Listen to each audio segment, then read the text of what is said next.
हिंदी कोई ऐसी चीज़ तो है नहीं जिसको खुद फ़र्क पड़ना हो और जो बोले आपसे कि नहीं मुझे फ़र्क पड़ रहा है। हम उसके बारे में बोलते हैं, हम उसके बारे में झंडे उठाते हैं, हम उसके बारे में राष्ट्र बनाते हैं, हम उसके बारे में उसका आगे करके हम उत्तर और दक्षिण के बीच में घृणा फैलाते हैं, सब कुछ।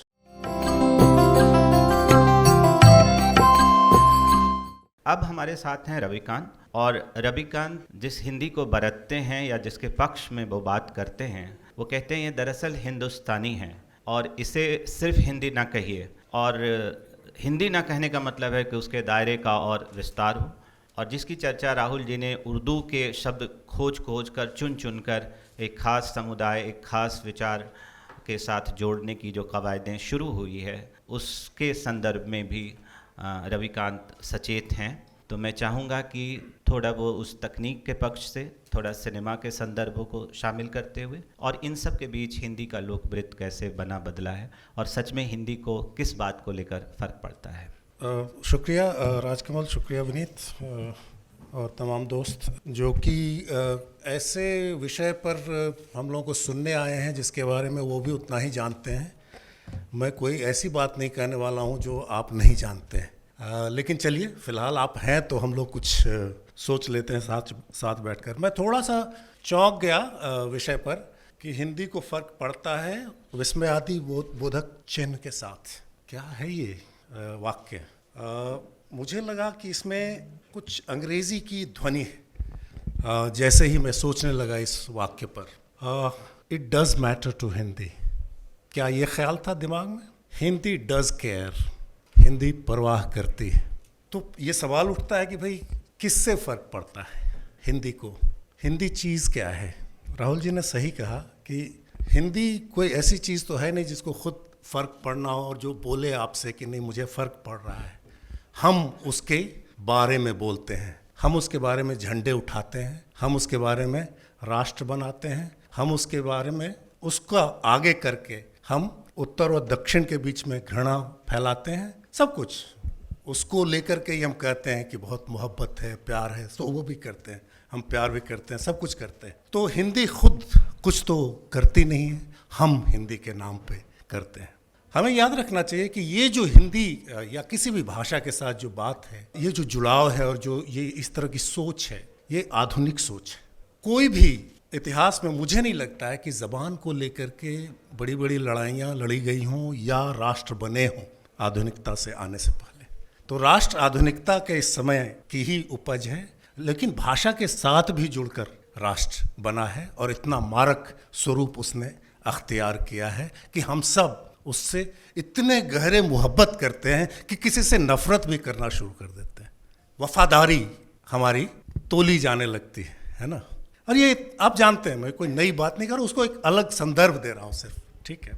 हिंदी पुनर्नवा है होगी ही, बहुमत की भाषा, ठीक है, एक संयोग है, लेकिन आधुनिकता के चलते हुए उसका एक सिरा टेक्नोलॉजी से भी जुड़ता है। ऐसी कितनी ज़बानें, जो कि मेरी ज़बान भी उदाहरण के तौर पर मगही, जो मेरी मातृभाषा है, उससे प्रिंट वाली टेक्नोलॉजी की बस छूट गई क्योंकि उसने त्याग किया भारत राष्ट्र के नाम, उसने अपने भाषाई स्वत्व का त्याग किया।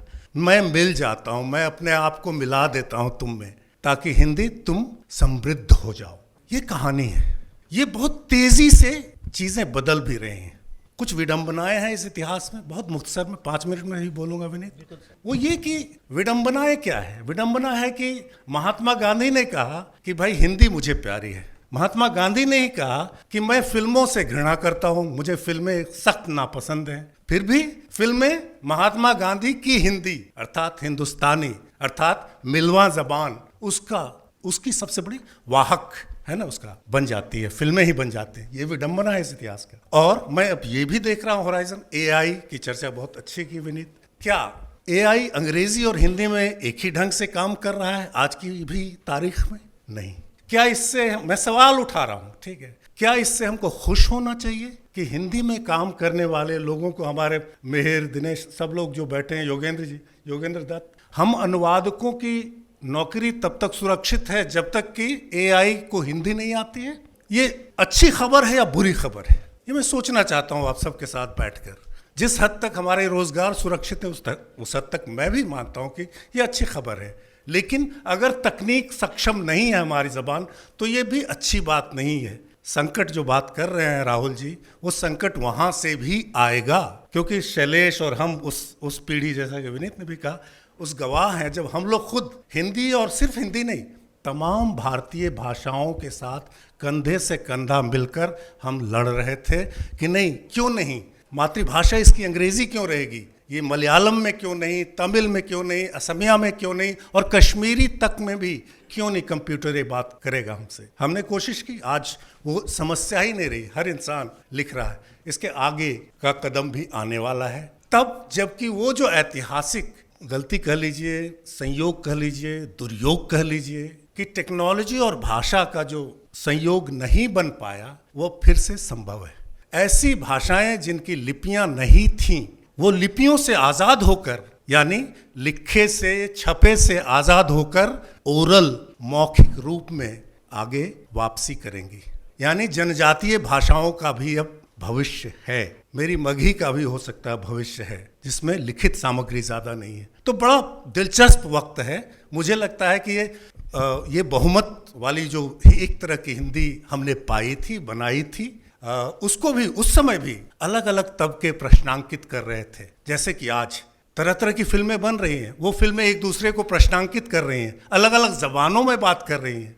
तो ये बहुलतावादी, कोई भी जबान बहुलतावादी ही होती है। और हमें लगता है कि एक और काम करना चाहिए, जो कि हमने सीखा वो साथ में काम करके शैलेश जी, वो ये कि अगर हम सब एक ही नाव में सवार हैं, तमाम भारतीय भाषाएं या दूसरी भाषाएं भी मैं कहूँगा, तो उन सबको साथ में भी काम करना चाहिए। एक जो, अगर मैं आजकल एक आर्काइव, डिजिटल आर्काइव बनाने के चक्कर में हम लोग लगे हुए हैं CSDS में, मैं पुरानी थाती को देख रहा हूँ, पुरानी पत्रिकाओं को हम लोग देख रहे हैं, मनोज मोहन, हम लोग सब काम कर रहे हैं उसमें। तो उसमें जो एक मंच हुआ करता था कॉर्पोरेट पत्रिकाओं का, जो कि एक अखिल भारतीय क्या मंच था, और उसकी खिड़कियां विश्व की ओर भी खुली हुई थी। हम वैसे तो बहुत ग्लोबली कनेक्टेड हैं, लेकिन क्या उतने अनुवाद हम भाषाओं के आर पार कर रहे हैं, ये मैं पूछना चाहता हूँ। उसकी ज़रूरत है, चाहे जिस हद पर, जिस तरह से भी हम कर सकें। बस फिलहाल मैं इतना ही कहूँगा। Thank you. बहुत शुक्रिया रविकांत जी।